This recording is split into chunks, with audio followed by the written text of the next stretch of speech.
What's going on, guys? Thanks for tuning in the channel today.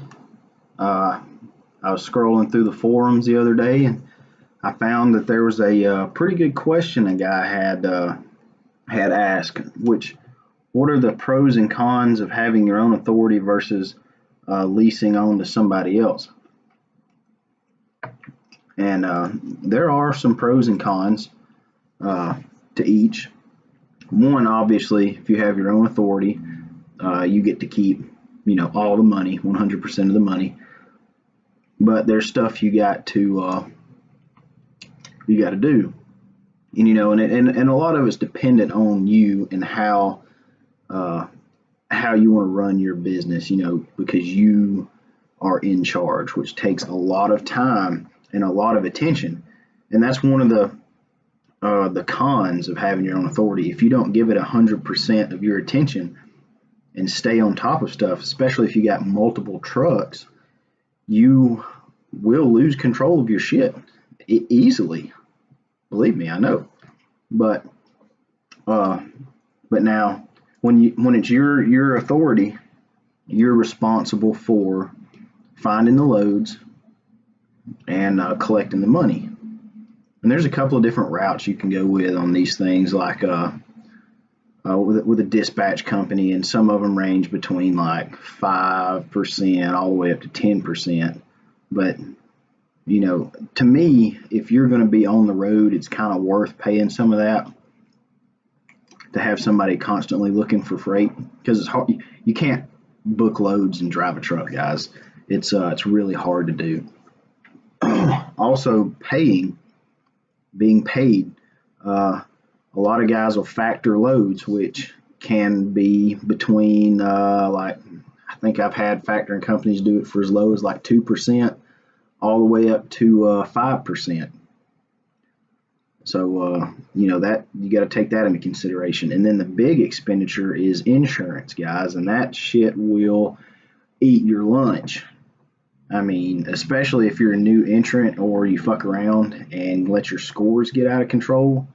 Like, I think last year, I can't remember what the down payment was because we had more trucks towards the end.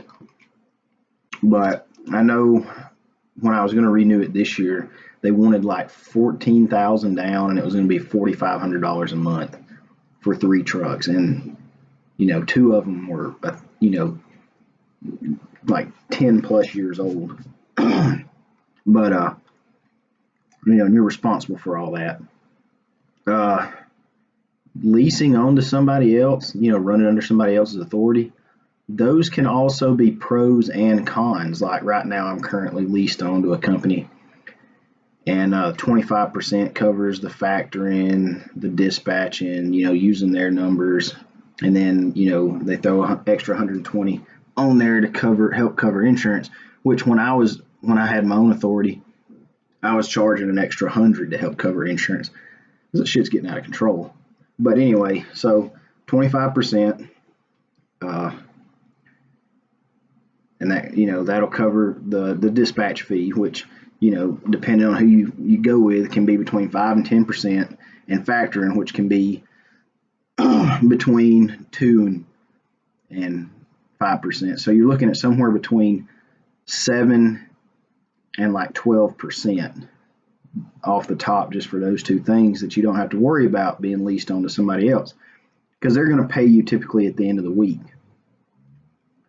So basically, you can say if you lease on to somebody, or if you run under your own authority, you're gonna keep between like somewhere around 12% additional income, that you would have to give up running under somebody else's authority.